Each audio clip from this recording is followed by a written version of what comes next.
Causa Magisterial, televisión digital especializada en temas educativos, magisteriales y sindicales. Síguenos y no te pierdas nuestras entrevistas con académicos, docentes, investigadores y funcionarios públicos, entre otros. Todos los jueves en punto de las 7 de la noche en Facebook Live.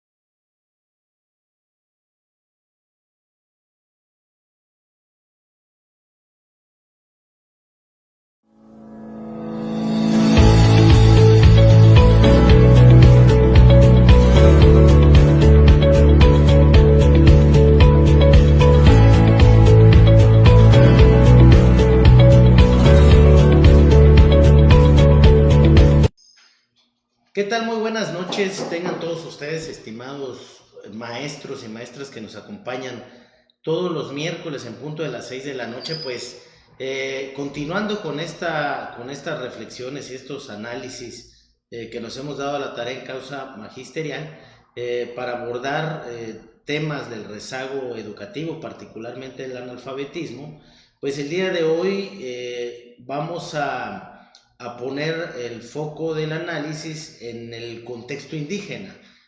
Por lo que hemos estado revisando y los datos que hemos estado poniendo sobre la mesa con otros analistas, pues hemos identificado que esta situación preocupante se da particularmente en estos contextos donde se encuentran nuestros hermanos indígenas, y justamente para eso hemos invitado pues a un prestigiado antropólogo, maestro de varios maestros aquí en el estado de Chiapas, y bueno, muy orgulloso también de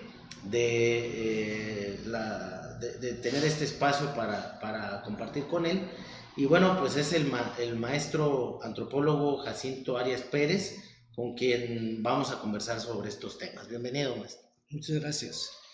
Pues comentábamos, estimado maestro, que lo que hemos observado es que mucha de la problemática que existe en nuestro país, esta sigue siendo una deuda pendiente con las comunidades indígenas, y justamente de eso queríamos platicar con usted, que nos ayude a reflexionar qué es lo que ha pasado y qué es lo que no ha pasado para que las condiciones de estas poblaciones sigan siendo, no sé si las mismas o si todavía más crudas que como antes. Bueno, en realidad pues sabemos un poco de historia sobre el indigenismo en nuestro país. Sabemos que en los 50 se fundó el Instituto Nacional Indigenista, con sus centros coordinadores en diversas partes de la República, y aquí en Chiapas pues varios centros coordinadores indigenistas. Sabemos que el ideal de ese tiempo, cuyo maestro, muy destacado antropólogo, que era el doctor Aguirre Beltrán, con su libro La Zona de Refugio.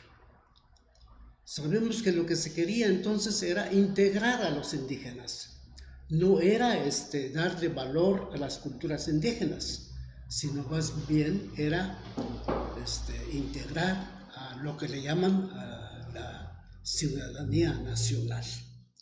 Entonces, de tal manera que lo que se pretendía era precisamente que dejaran de hablar su lengua. Yo recuerdo como una anécdota cuando empecé a ver la forma de estudiar,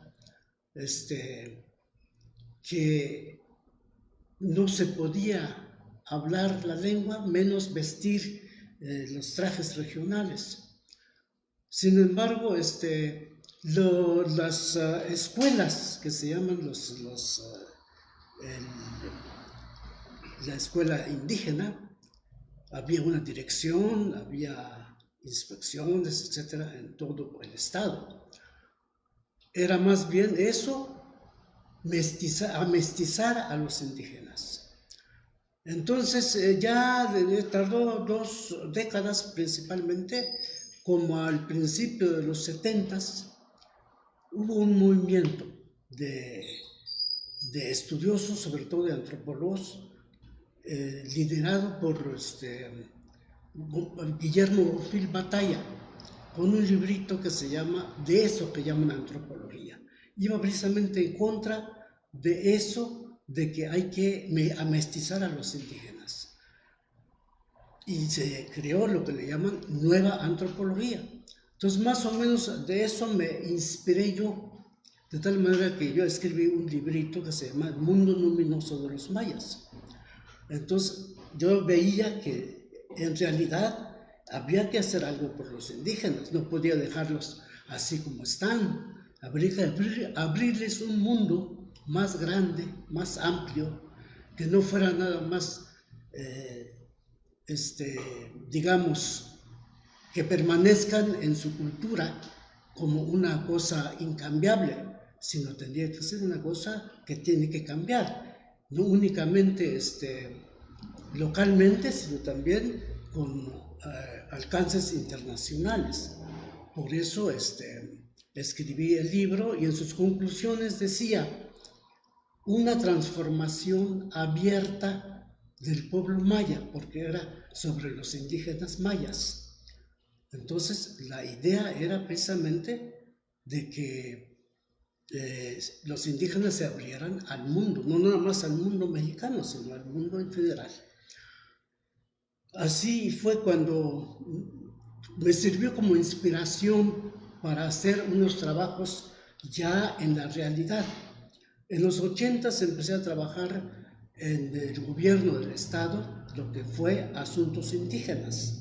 Entonces ahí propuse el proyecto de fortalecimiento de las culturas indígenas y ahí empezamos a producir libros bilingües en lenguas indígenas, en castellano, más tarde en otras lenguas, sobre todo las más importantes, que para entonces veíamos que eran 4 lenguas indígenas importantes.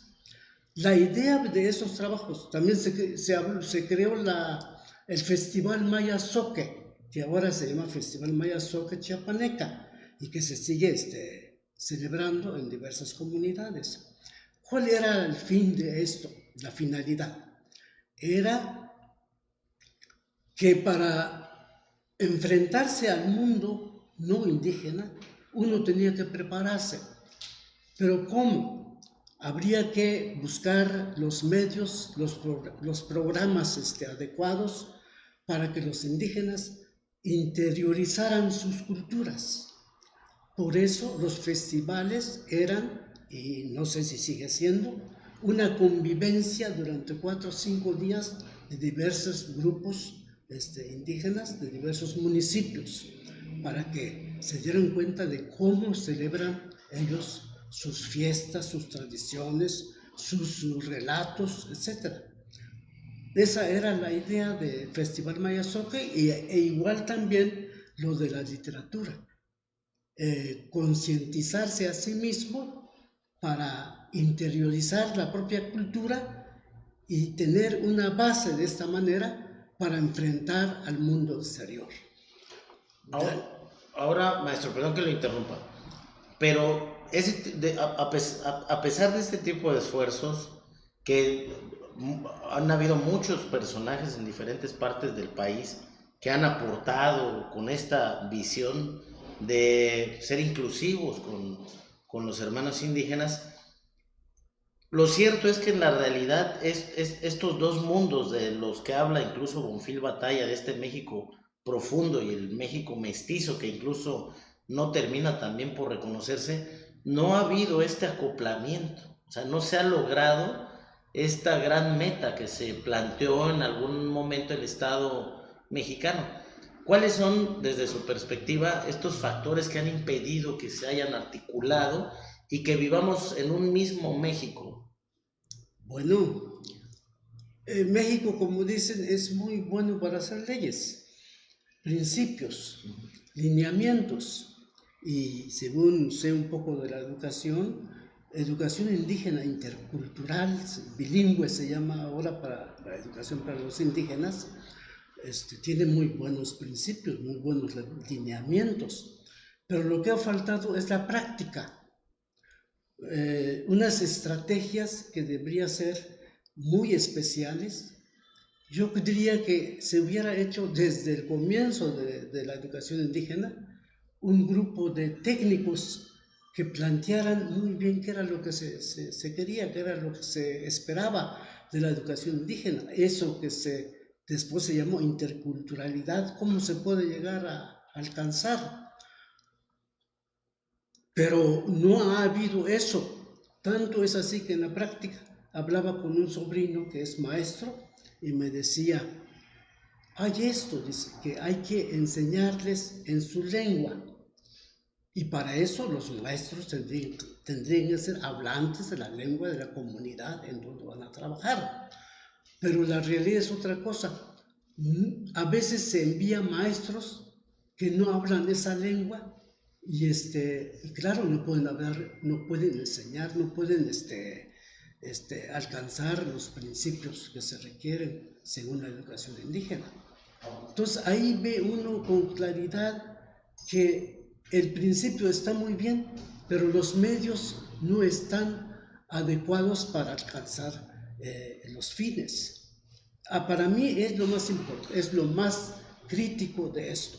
Ahora, maestro, ¿por qué algo que pareciera tan práctico y tan sencillo y tan lógico como es que los estudiantes de zonas indígenas aprendan en su propia lengua, no ha sucedido? ¿Por qué? ¿A qué considera usted que algo que es tan sencillo como esto no se lleva a la práctica durante muchos años?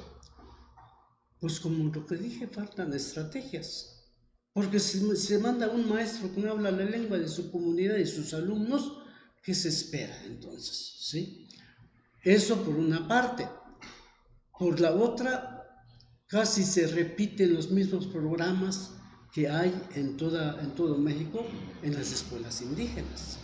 Lo que debería ser pues muy especial, que indica un tremendo trabajo para eso, pues sí, claro, pero yo diría que por ahí, desde los fundamentos, habría que trabajar. ¿Cuánto va a costar? Mucho. Ya sabemos cuánto cuesta hacer los libros de texto. Sí. Y ahora hacer libros de texto para una diversidad, pues para mí es un trabajo muy grande. Pero si uno quiere de veras alcanzar los fines que uno se propone, uno tiene que empezar por ahí. Yo soñé una vez soñé cuando era senador, ¿cómo se llama? ¿Cómo se llama? Se me olvida ahorita su nombre. El que era presbiteriano o algo así de una religión. No recuerdo, pero ahorita lo buscamos. Sí, pero sí, ahorita se me va. Es famoso, es conocido, es exgobernador. Hizo ese programa. ¿El Setzer? No. ¿Reciente o ya de hace mucho tiempo? Después de quién era, no recuerdo. Roberto Albores. No, antes de Roberto, creo. Javier López. Javier López Moreno, no. En los 90. Patrocinio. Fue después de Patrocinio. Jorge de la Vega o Roberto Albores. Ahorita vamos a ver. Ahorita vemos, no se preocupen.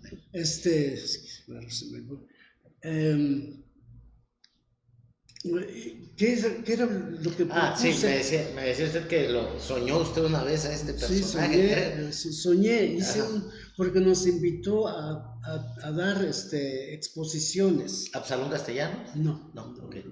Mucho después, después. Okay. Robledo Rincón. Todo se parece. ya le dije casi todo, pero no. Pero sí, bueno, adelante. Sí.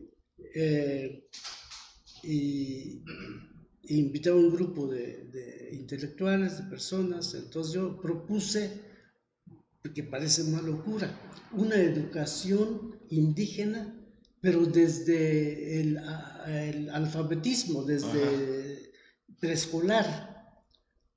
En ese tiempo creo que había un presupuesto de 300, 400 millones de pesos.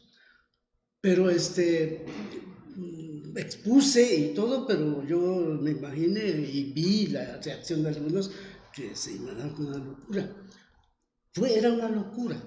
Yo tengo experiencia de que las cosas así grandes de fondo se hace como una locura, como fue la locura de lo que hice yo en los 80s. Ahora, desgraciadamente, para darle continuidad a eso, se necesitan locos nuevos, porque para poder darle perpetuidad. Pero si no hay eso, entonces, como toda institución, desgraciadamente parece que mientras más duran, más envejecen. Entonces, tenemos ejemplos, por ejemplo, la Secretaría de Pueblos Indios, que yo fui el secretario fundador, teníamos sueños grandes. A veces viene un gobernador como Robledo Rincón, en aquel tiempo tenía muy buenas ideas, pero era el tiempo de los zapatistas. Entonces, la política, según sospeché a nivel nacional, era otra cosa. Robledo Rincón favoreció mucho los proyectos indígenas, tanto que cuando era candidato decía, vamos a fundar un parlamento indígena en el Congreso. A nosotros nos pareció una gran idea. En ese tiempo, como era yo jefe de departamento de culturas étnicas, creamos un grupo de muchachos jóvenes con inquietudes que le llevábamos con Andrés Fábregas, porque era mi director, intelectualidad indígena. Entonces hicimos planteamientos. Entonces, dentro de los planteamientos estaba la fundación de la Secretaría de Pueblos Indios. Ahí trabajamos muy bien en culturas étnicas, lo que fue cultura, lo que es ahora CELALI. Era uno de los planteamientos, y bueno, se aprobó y se fundó el Centro de Lenguas, Arte y Literatura Indígena. Más o menos ese modelo. ¿Por qué? Porque yo era antropólogo, entonces más o menos conocía lo que es la cultura indígena y todo, entonces por eso trabajé yo en la cultura. Y por ventura me encontré a un muchacho muy destacado, que es Enrique Pérez López, y él yo creo que 20 años fue director del CELALI. Bueno, entonces queríamos hacer más o menos así en la Secretaría, sobre todo en Derecho, el estudio de Derecho, el estudio de Medicina, lo del campo, que se fuera preparando a unos profesionistas especialmente dedicados para entender cómo es la medicina de los pueblos indígenas. Pues la herbolaria y todo eso tendría que estudiarse a fondo. Inclusive se pensaba que en las universidades dedicadas para preparar a los indígenas tendría que haber laboratorios en donde tuviera en cuenta todo el cúmulo de medicamentos que utiliza la gente indígena, que en realidad sí hay, porque muchos no utilizan la medicina de patentes, sino la medicina herbolaria. Entonces, por ahí, y lo mismo en lo que se refiere al derecho. Perdón que interrumpa, maestro, pero ahora después de, ¿qué será? 30, casi 40 años después de todas estas acciones que, pues, por lo que veo generaron muchas instituciones, ¿no? El CELALI, algunas otras que hasta el día de hoy siguen vigentes. ¿Cómo observa en la actualidad las condiciones de los pueblos indígenas? Bueno, pues como no ha habido estrategia de veras de fondo, en realidad ha habido mucho progreso. Nada más para decirle, Michenaló, antes cuando pasé por ahí por la Secretaría, no había casi vehículos. Ahora está lleno de vehículos. Ya todo el centro de la cabecera municipal de Chinaló está lleno de vehículos, que es una transformación bastante fuerte, pero más que, digamos, la educación en ese sentido no ha influido, ha venido de otras partes, y por los apoyos de los gobiernos, por los programas que da el gobierno ahora a las presidencias municipales. Me pongo a pensar a veces, ¿de dónde viene tanto dinero para comprar tanto vehículo? Bueno, porque lo que da el gobierno también es bastante apoyo para las comunidades indígenas. Pero no se, bueno, salen a buscar trabajo pues al extranjero. Eso también es un cambio tremendo que ha pasado en Sinaloa. Tanto ha sido tanto ha sido el cambio de que ahora ya no quieren trabajar en el campo. Ya agricultura ya no interesa, sino más bien lo que quieren los jóvenes es ir a trabajar a Estados Unidos, sobre todo porque ganan dólares. Bueno, eso es lo que ha pasado. Ha habido un cambio muy fuerte, sobre todo la juventud indígena, ya digamos, tienen otra mentalidad muy especial. Bueno, también los proyectos de alguna manera han ayudado, porque ahora mucha gente indígena, con esos medios ahora, con los celulares y todo lo demás, la comunicación es en SOCIL, principalmente en las comunidades. Y también yo veo mi celular y muchos escriben en sus lenguas.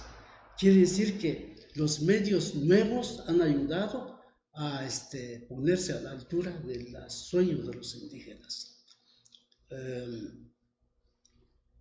Pero hay también cosas muy negativas. Ahora, me llama algo la atención de lo que dice, porque esta visión de progreso que plantea usted y reivindíqueme si estoy cometiendo un error. Esta es la visión occidental de progreso. O sea, los carros, la tecnología. Sí, claro que sí. Eso se puede interpretar como un progreso o un retroceso en estas comunidades, porque habla usted también, por otro lado, de que este progreso ha traído estas consecuencias: pérdida de identidad, los jóvenes, por lo que he escuchado en algunas investigaciones, los mayores se quejan de que ya no los respetan, y que ya no quieren vestir su vestimenta tradicional, que ya no quieren hablar su lengua. ¿Cómo entender entonces esta palabra que plantea de progreso? Bueno, es progreso en el sentido de que la gente no puede permanecer en el status quo, digamos, y el uso de vehículos es una de esas transformaciones. Lo que ha pasado es que se ha desentendido la parte cultural de los indígenas. Las consecuencias negativas pueden ser como ellos de alguna manera se imbuyen de la mentalidad occidental, de la mentalidad mestiza, y sabemos que la mentalidad mestiza muchas veces no respeta a los mayores. Ahora eso están heredando las juventudes indígenas. Uno escucha, por ejemplo, en las calles, y en lugar de que con respeto, como se acostumbraba antes, lo injurian, le dicen viejo no sé qué, viejo no sé cuánto. Bueno, creo que ha faltado por una parte esa presencia de una culturalización, pero adaptada a los medios de los propios indígenas, ¿no? No ha habido, pues, a pesar de los esfuerzos, esa penetración en la concientización de los pueblos indígenas en lo que respecta a sus culturas. Si no hay eso, hay una base falsa, digamos, para esas transformaciones. Entonces, como resultado es eso, que hay un desprecio a lo que eran sus antepasados. Ahora, ayúdeme a entender esta parte, porque ahí hay ciertas paradojas, ¿no? ¿Podríamos entender esto como un nuevo colonialismo de Occidente? Ese sería el primer planteamiento. Y el segundo planteamiento es: ¿cuál es esta fórmula en el marco de la modernidad que permita a las comunidades indígenas estar en el marco del progreso, pero conservando su propia esencia? Observo algo bastante complicado. ¿Cómo ve estas dos situaciones? Bueno, en realidad podemos decir que sí, ya no es gubernamental ahora, tanto directamente no, como se hacía con el INE, pero sí es colonialismo, es la famosa globalización. Eso pasa no únicamente en los indígenas, pasa en todo el mundo. Los mexicanos nos hemos vuelto en muchos sentidos gringos, americanos. Bueno, es lo que pasa con los indígenas, porque ese ideal de concientizar a los indígenas en los valores de sus propias culturas no ha progresado, ha quedado rezagado. Y se podrá, bueno, no sé, ahora tiene que venir un ingeniero cultural que nos diga cómo se puede hacer. No regresar al pasado, sino tomar desde donde se encuentran los indígenas ahora otro tipo de trabajo, yo diría también de concientización, pero teniendo en cuenta ambas culturas, porque se habla de interculturalidad. Sin embargo, como dije hace rato, las estrategias no existen, porque yo entiendo que la interculturalidad tiene que ser de ambos lados, hablando globalmente. Ya sabemos la tremenda pluralidad que hay entre las culturas, tanto mestizas como indígenas.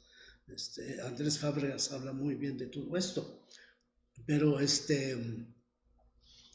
tiene que tener en cuenta a una persona conocedora de los indígenas, pero conocedora también de los tremendos cambios que ha habido. No es lo mismo hace 10, 15 años hablar de las comunidades indígenas, hablar ahora, es muy diferente. ¿Cuánto cambio ha habido entre los pueblos ahora con los apoyos sociales que ha habido? Simplemente también la parte negativa es que muchas cosas que son defectos de la cultura mestiza ha invadido a los indígenas. Por ejemplo, el dinero ya es un centro muy importante. ¿Más que la comunidad? Bueno, la comunidad echa mano de los recursos, pero de alguna manera esos valores que tenían los indígenas de que lo importante era el servicio a su pueblo, servicio a su gente, ahora ya no. Para todo ahora se tiene que pagar. Inclusive las votaciones no votan si no es que el candidato les ha dado recurso para que vayan a votar. Desgraciadamente eso es muy negativo, porque ha invadido la mentalidad monetaria en los indígenas. O sea, por lo que estoy comprendiendo es que estas comunidades que desde esta visión mestiza las vemos como puras, pues también tienen sus defectos, es lo que está planteando. Pues bastante. A veces se queda uno en el pasado de que los indígenas son muy nobles. Sí son nobles, todavía hay, pero ha sido muy fuerte la influencia del exterior y sobre todo en la juventud. Ya no hay el sentido de servicio que había antes, porque para todo se paga. Yo, por ejemplo, fui síndico municipal sin percibir sueldo, pero ahora ya todo es dinero. Ahora, maestro, ¿no le parece una paradoja, insisto, en esta serie de paradojas que estamos planteando, sociales, que los mestizos estemos volteando a ver a estas comunidades como la fórmula para devolvernos a nosotros a nuestros orígenes, cuando en esas comunidades, por lo que está usted planteando, se están perdiendo estas esencias? ¿No es paradójico? Bueno, de alguna manera es paradójico, pero para eso no nada más también voltear a ver a los indígenas como son ahora. Tendría que ser a través de la historia a través de toda la historia de México, cómo nació la población mexicana, de qué culturas. Yo creo que desde ahí las bases para tanto indígenas como mestizos, vean su base, su fundamento que eran en realidad los pueblos indígenas. Y pero si nada más volvemos a ver de cómo son los indígenas ahora, ya con toda esa descomposición social, pues no nos lleva a gran parte. Tendríamos que entrar a fondo. Ahora, demos un salto, digamos, más allá de la reflexión antropológica, filosófica, y regresemos por un momento a esta realidad que estamos viviendo en una transición política a nivel nacional, que ya se dio con una mujer presidenta, y hoy día con un próximo gobernante, un gobernante electo como el doctor Eduardo Ramírez, en el caso de Chiapas, que está planteando justamente un gobierno con un enfoque intercultural, con un enfoque decolonial, con un enfoque de romper estos patrones en los que nos hemos gobernado y voltear a ver estos planteamientos de las culturas milenarias. ¿Qué lectura le está dando usted a todo esto?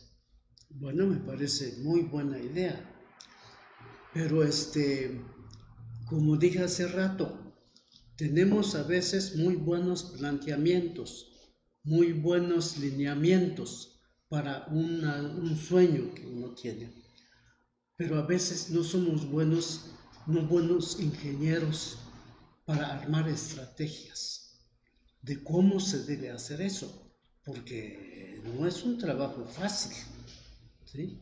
Entonces yo creo que por ahí, ¿cómo será poner la base, el primer piso, como dicen? Pero entonces sería más a base de ver qué podemos hacer, a base de técnicos, de estudiosos, de antropólogos que entren a fondo y de especialistas en diversas, como lo que hablaba de la medicina, del derecho y todo eso, especialistas, profesionistas, pero que también tengan el ánimo y las ganas de conocer y estudiar a los pueblos indígenas.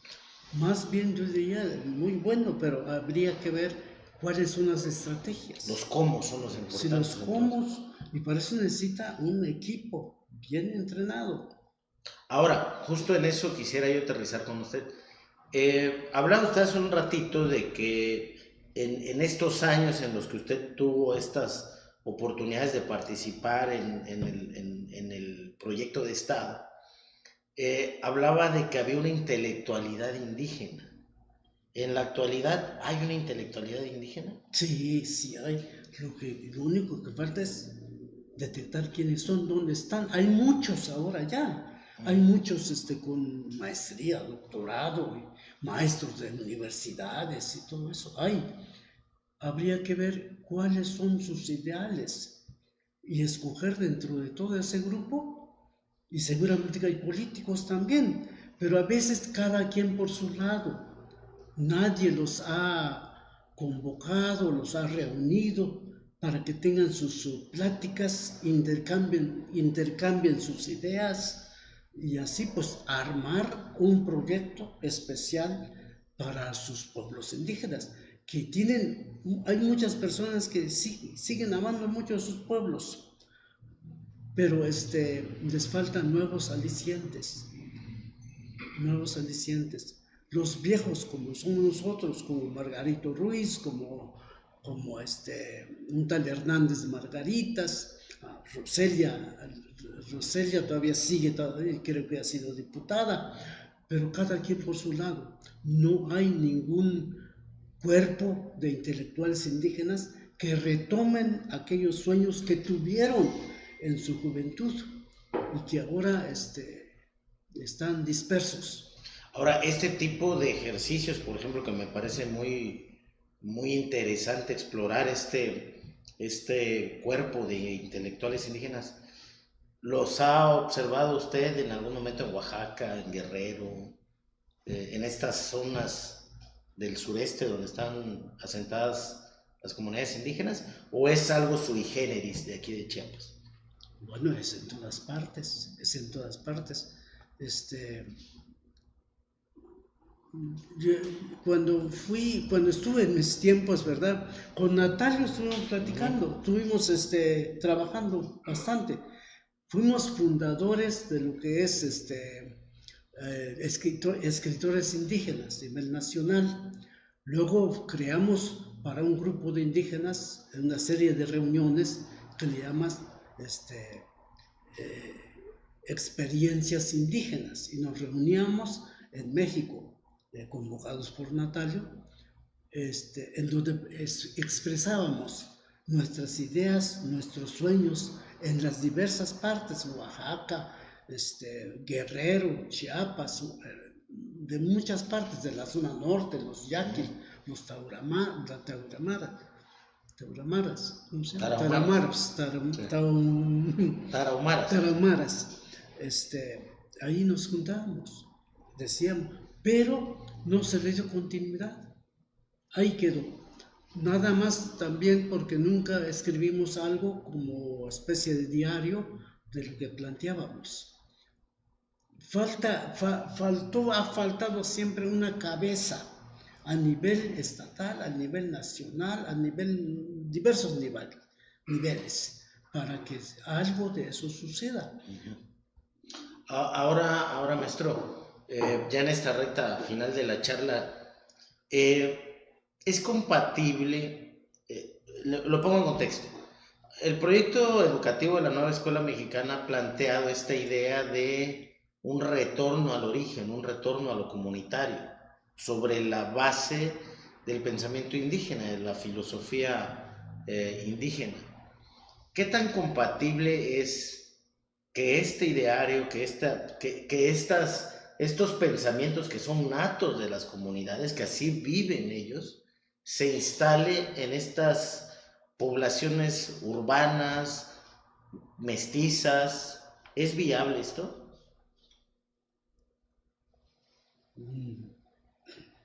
Podría ser viable, pero yo lo veo con mucha dificultad. Inclusive en las comunidades indígenas ha habido un cambio tremendo también ahí. Toda esa revolución que ha habido en México, sobre todo refiriéndose a las autoridades indígenas, ha tenido mucha repercusión en las comunidades. Como le decía, ya todo es dinero, ya no hay el servicio a la comunidad. Claro, todavía hay a través de los agentes municipales, pero ya perciben una recompensa monetaria también. Bueno, no podemos regresar a que todo tiene que ser gratuito, como se hacía antes, servicio a la comunidad, pero habría que buscar un término medio de cómo se puede hacer eso. Ahora, que se tome como ejemplo, bueno, para eso está la historia también. ¿Qué se puede tomar de la historia de las comunidades anteriores, de los 50, de los 40, de los 20? De ahí podría uno tomar muchas cosas, como debe ser una penetración en la historia de los pueblos indígenas, pero ir avanzando hasta llegar a la actualidad de cómo son los pueblos indígenas y por qué han llegado a ser de esta manera. En realidad, digo yo, más bien el sistema educativo en ese sentido ha fallado, pero ha sido muy fuerte la influencia del exterior. Eso que ya digo, lo que decía hace rato, ya no es de parte del gobierno la desindianización de los pueblos, sino es parte de las culturas que han influido de todas partes. Ahora, está usted planteando acá, ¿hay una filosofía entonces de los pueblos indígenas o son múltiples filosofías que integran una gran filosofía? Bueno, hay muchas filosofías, pero hay un hilo común. Esa comunidad, por ejemplo, lo que era antes los ejidos, que eran tener unas tierras para el pueblo, para la comunidad.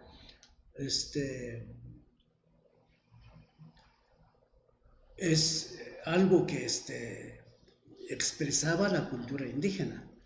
No había el sentido de propiedad, porque no se pueden vender los ejidos. Pero ahora sabemos cómo se ha debilitado la filosofía de los ejidos, tanto que ya no en muchas partes existe, sino en muy pocas comunidades existen los ejidos. Ya casi todo se vuelve propiedad, todo se puede comprar. Por esta misma idea del dinero. Y aquí, maestro, yo le pregunto, ¿por qué el dinero se volvió, digamos, un elemento ya clave y casi por encima de la comunidad? Porque ya no hay el trueque. Uh-huh. El trueque antes era, cuando fui creciendo había trueque, no había mucho dinero. Ahora hay bastante dinero y con los programas del gobierno pues ha beneficiado mucho, pero también ha tenido sus cosas negativas.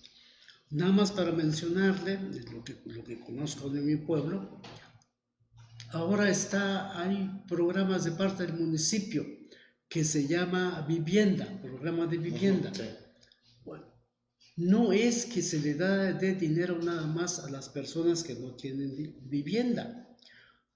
Generalmente lo que pasa, por ejemplo, en mi barrio, ya hemos logrado la mayor parte de las necesidades que tenemos. En parte agua, en parte calles, en parte luz, hemos logrado con esfuerzo de nosotros, con apoyo del municipio. Ahora que ya casi todo tenemos, ahora solicitamos el programa de vivienda, pero eso se da en efectivo. No es un programa de construcción de viviendas, es en efectivo y cada persona, cada familia gasta como mejor le parezca.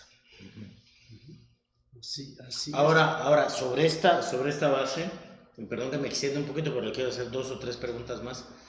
En el pensamiento mestizo, yo lo he escuchado muy recurrentemente,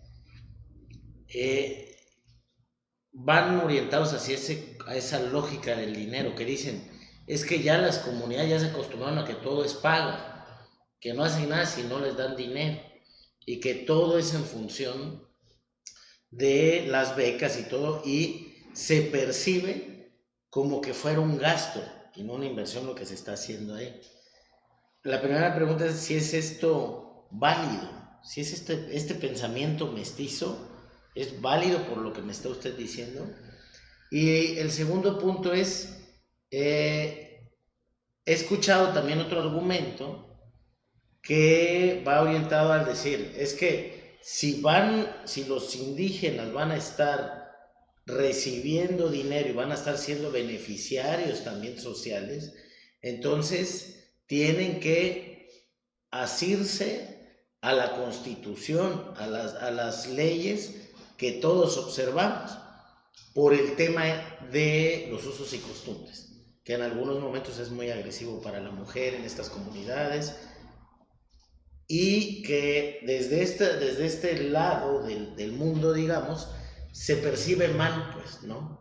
Y no se sabe qué hacer, qué condiciones hay para lograr que dentro de esta modernidad también estas poblaciones, pues las poblaciones homosexuales, las poblaciones de mujeres en comunidades indígenas, estén en mejores condiciones que las que están ahora. Bueno, no creo que sea malo que perciban dinero de parte del gobierno. Yo creo más bien en cómo se utiliza ese dinero, que sirva para el desarrollo social en realidad, que por ejemplo recursos que se le da al municipio, que sirva para el mejoramiento social, mejoramiento económico, pero no nada más como dinero, como proyectos en la agricultura, en la medicina, en esas cosas. Por ejemplo, en mi pueblo tenemos unas carreteras que están ya deterioradas. No tenemos carreteras pavimentadas, muy poquitas para las zonas rurales. Pero nadie se fija en esto, porque lo primero que quieren es dinero para cada familia, pero no para algo que sea comunitario. Nosotros a veces nos ponemos a pensar que cómo le hará Chamula, que tiene unas carreteras muy buenas en los parajes, pavimentadas y todo, y Chenaló tiene sus carreteras de terracería todas echadas a perder.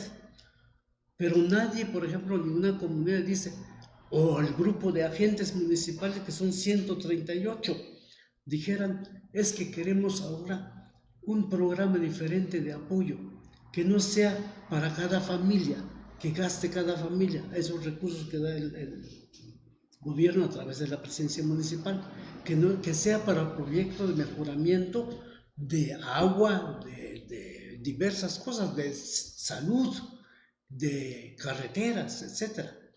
Como que se puede, pero muchas veces, digo yo, se facilita esa manera de pensar, de que se le da dinero para que hagan esto.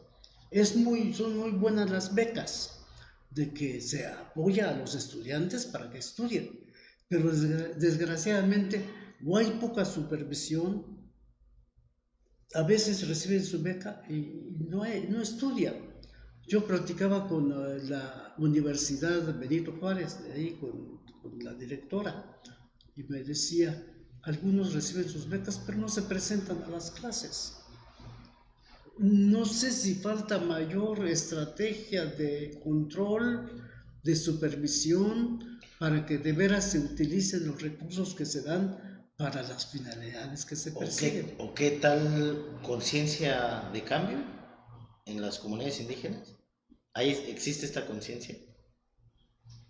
Conciencia social en estas propias comunidades, porque pues sí, se pueden poner una serie de controles, pero mientras no haya una conciencia, que me parece que es lo que usted está comentando, pues no se va a dar el cambio, ¿no? Hay conciencia. Bueno, pero es que no se espera que se haga de un momento a otro, que venga de fuera de repente. Ok, pero en la comunidad hay esta conciencia comunitaria. Bueno, es lo que se tiene desde como base. Como base es de que todas las cosas se hacen por la comunidad. Eso era desde el principio. Cuando había trabajos comunitarios, cuando había servicios comunitarios, cuando no era siempre necesario que se le pagara a alguien para que haga un trabajo. Eso existe en la base, ahí están los fundamentos para un estudio bien estructurado. Ahora, todavía existe eso, pero porque todavía los viejos hacen sus cargos, bueno, no necesariamente pagados, pero todavía hacen sus cargos, todavía, pero habría que entrar al fondo, buscar al fondo. Así yo creo en varias partes, en varias cosas.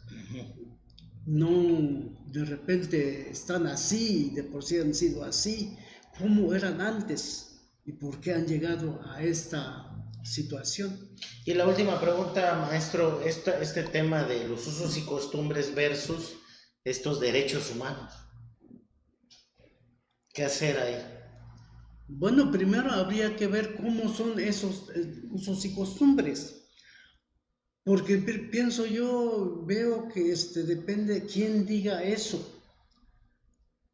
¿Qué es, por ejemplo, tomemos un ejemplo, sobre cómo se juntaban los jóvenes en mis tiempos de niño, de joven? Bueno, los padres eran los que hacían los acuerdos. Generalmente un joven, una muchacha no se conocían. Sin embargo, eran matrimonios, podemos decir matrimonios no estrictamente más estables. Ahora ya no es así, porque ahora los jóvenes deciden por sí mismos. Bueno, ¿en dónde está lo bueno? ¿En dónde está lo malo? habría que ver quién dice lo bueno, quién dice lo malo, porque lo que pasa a veces, como no hay ese estudio a fondo, estructurado sobre los usos y costumbres, entonces dice uno, esto está mal, pero desde el punto de vista no indígena. Habría que ver. Y muchas veces sin argumento también, sí, ¿no? Por oídas o sí, por platicadas, ¿no? sí, así es. Perfecto. Pues bueno, maestro, yo sé que hay muchos temas que hablar, pero bueno, el tiempo también apremia, usted tiene otros compromisos. ¿Cómo le gustaría cerrar esta charla? Bueno, me gustaría cerrar así en pocas palabras. Yo creo que lo de la interculturalidad es muy bueno, así tiene que ser para que México pueda vivir de veras en armonía con su diversidad. Pero esa interculturalidad no se va a dar mientras no haya esa interacción entre las culturas. Para que haya esa interacción entre las culturas, tiene que haber unos principios muy bien definidos, unas estrategias también bien definidas, para que de ambos lados tiene que haber, no nada más de parte de los indígenas, sino también de parte de los mestizos, porque se habla de educación intercultural bilingüe, pero refiriéndose a los indígenas. Y en las escuelas no indígenas hay interculturalidad, hay en las escuelas secundarias, por ejemplo, preparatorias, el estudio de cómo eran los indígenas, toda la historia de los indígenas, todo lo de su cultura. Bueno, que yo sepa sistemáticamente, no hay. Yo diría que se tienen que encontrar de ambos lados, indígenas con mestizos. Esto es un trabajo grande, no fácil. Tendría que plantearse con un grupo de técnicos indígenas, no indígenas, para que de veras se llegue a un planteamiento con bases bien sólidas y con trabajos que puedan generar también bien sólidas. Perfecto. Bueno, pues ha sido una charla muy interesante con el doctor Jacinto Arias. La verdad que nos amplían cada vez más la visión, a veces corta, a veces mediana, que tenemos del sentir y del pensar de las comunidades indígenas. Y bueno, nos ayudan a reflexionar sobre todo en la importancia de mantener un diálogo intercultural, ¿no? Que nos permita entendernos y a partir de ahí ir construyendo de manera conjunta.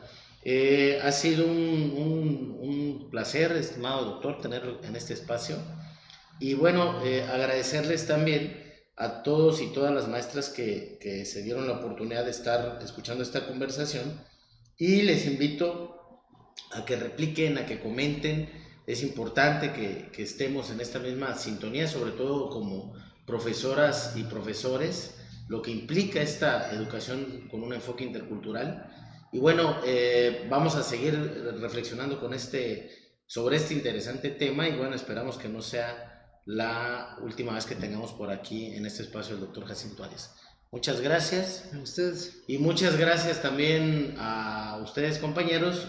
Los esperamos en el próximo programa de Causa Magisterial, miércoles a las 6 de la tarde. Gracias.